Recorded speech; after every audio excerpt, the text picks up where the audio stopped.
Bonjour, bonsoir, ça dépend de l'ère à laquelle vous nous suivez de partout, très chers abonnés. Bienvenue une fois de plus sur votre chaîne.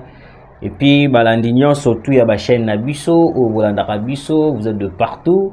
Merci de s'abonner, de continuer de liker. Et que ça, Nabiso, vraiment trop bien. Il y a une nouvelle vient de tomber, place au Wapi. Tovandi Nabiso très bien. Tout le monde a raboyé. Annonce moko, peut-être beaucoup de gens va ébier. Les chefs adjoints ya Oni aza na République démocratique du Congo. Oui, azali na mabele la biso. Nyonso wana ezali pona ko finaliser le plan. O wapi bazo luka nyonso tu ndenge nini bakoki koyeba na kokwisa la République démocratique du Congo.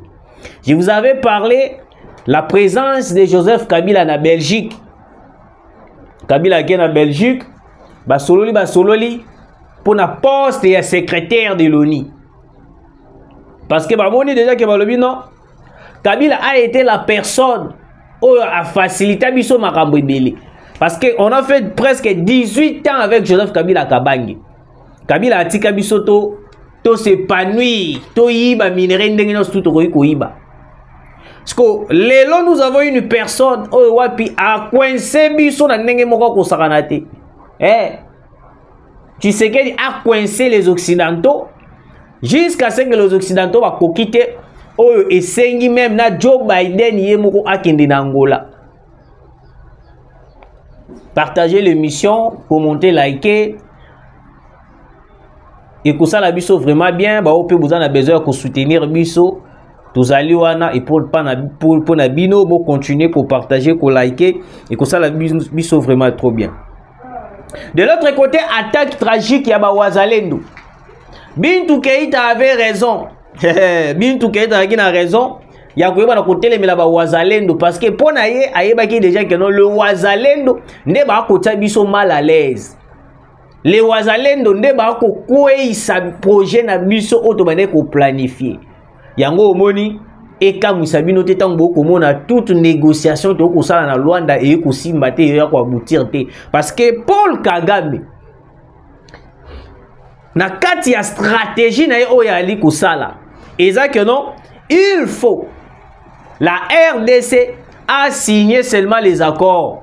Ce qui a signé accord il faut dialogue direct avec les M23 parce que Tshisekedi a toujours été catégorique dans ma décision que non, je ne veux pas ou soit je ne négocierai jamais avec les M23 parce que quand il y a plein de stratégies à Makambuya il y a dialogue.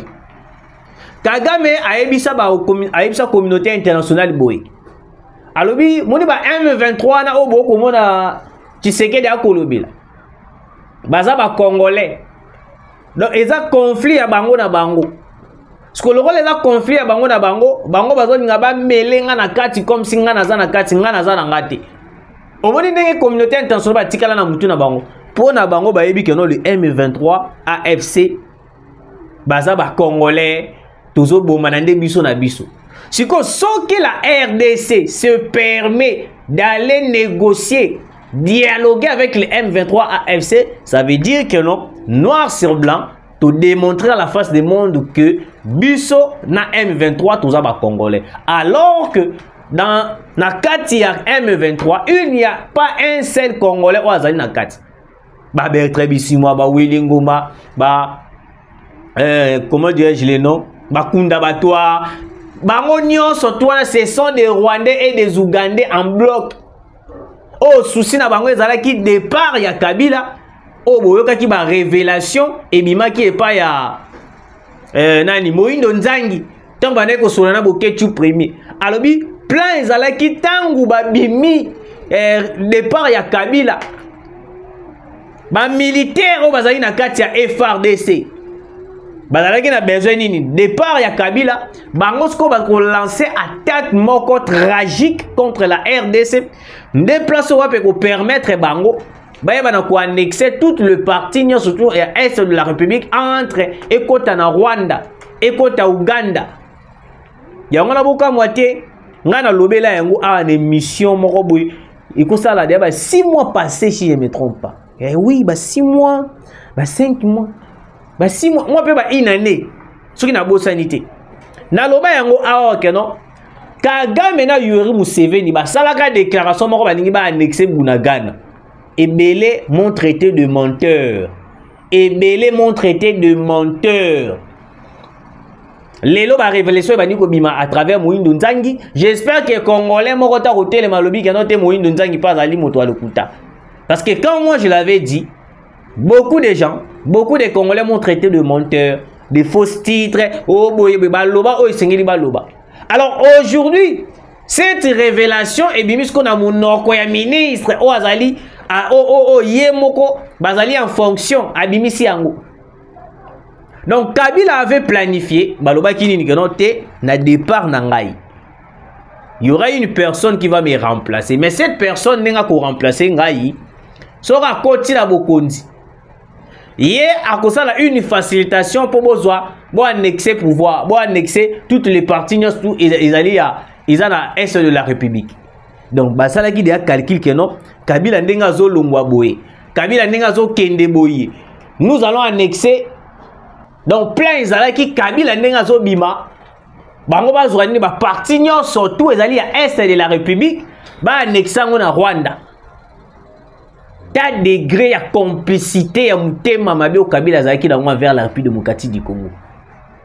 Mais vous allez voir un Congolais à Kombimana Itandoike, à Bani Kolobaote, tant Kabila Zaki to ande ku kolia bien, li pa pistolet ku des qui autant. Bozo réclamer social. Nous réclamons le social. Oui, c'est bon. Mais vous oubliez que notre Kabila a tikala jamais kolonga les M23. Oui, Kabila Tikala jamais kolonga le M23. Il avait signé un accord qui permettait et a une facilité quelconque parce que les Américains aujourd'hui sont comme bango va s'incliner envers l'appui démocratique du Congo parce qu'ils va comprendre les politiques et puis diplomatie agissant sur Tshisekedi. Bataille lui Tshisekedi plus que Kabila parce que Kabila a été une marionnette dirigée par les Occidentaux. T'as degré à Moutema Mabé. Service de renseignement congolais logé dans Rwanda. Donc le lot va libouyer ou salimbe ba moroto elobé loko moko boy. Rwanda a causé la décision. Et puis le Rwanda avait adalaki le roi au-dessus na biso. Donc Rwanda n'aime pas la décision ce qui moni boy alobi eloko boyete eloko boyepete. So alobi eloko boyete eloko boyepete.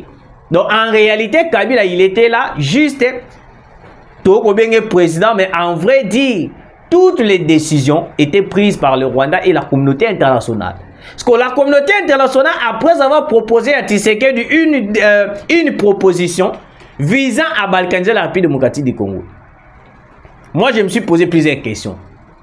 L'Occident, balobi na biso que non, tous partenaires privilégiés. Ok, tu acceptes. Mais balobi biso partenaires privilégiés. Il y a la guerre à l'est de la République. Pourquoi vous ne faites rien?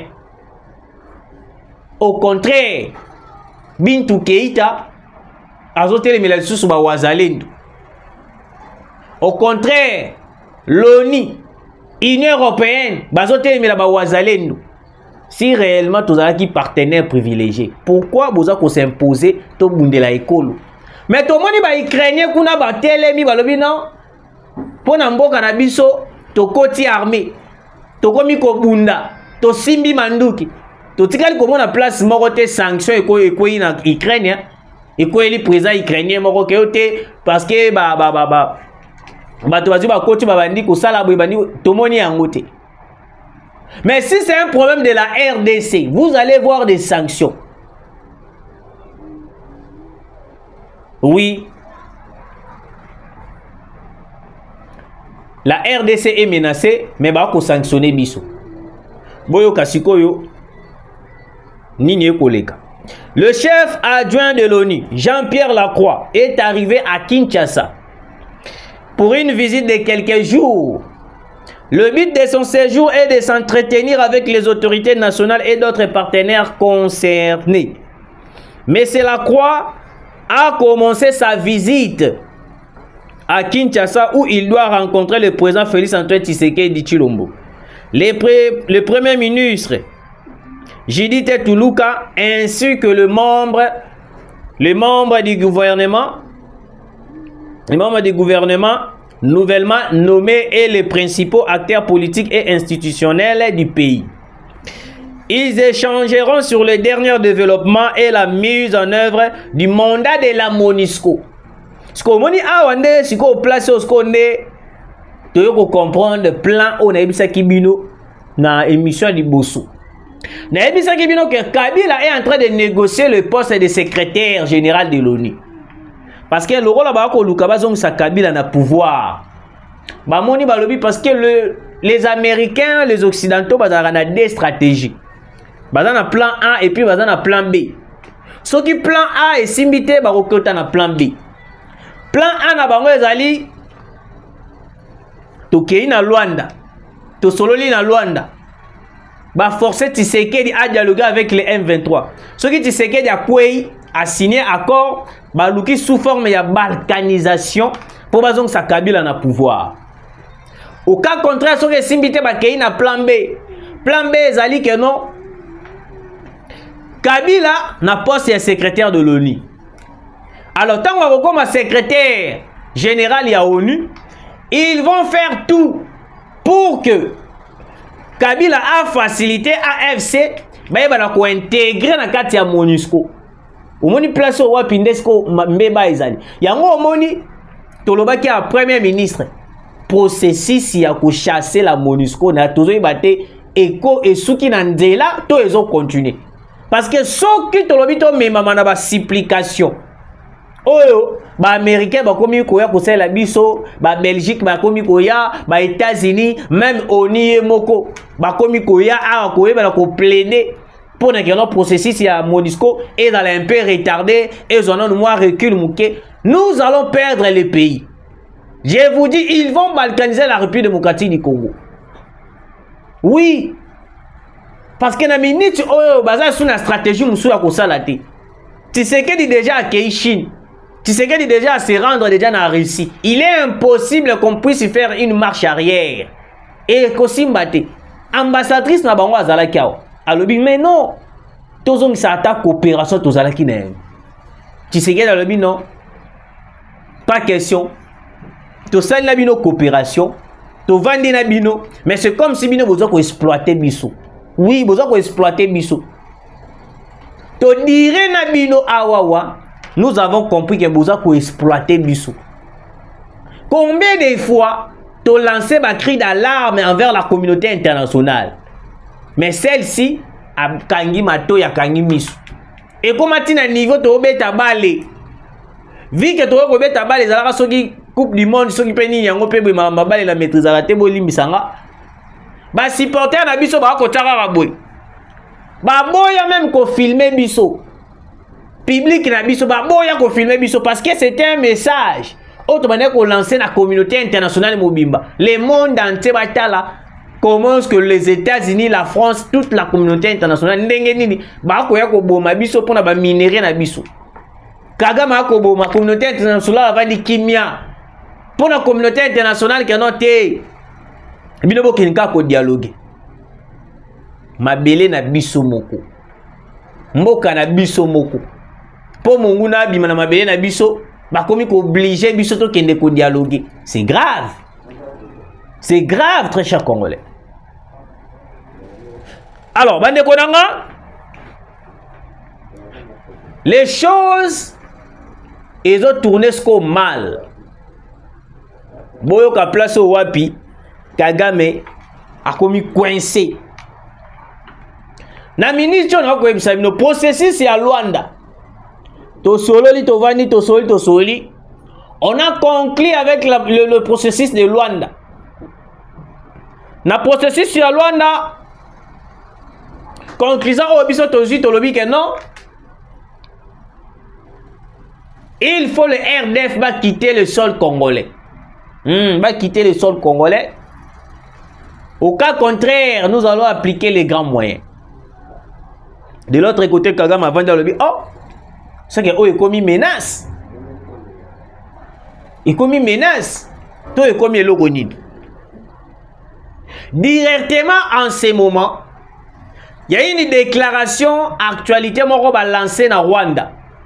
Balancé recrutement de jeunes bakota na armée.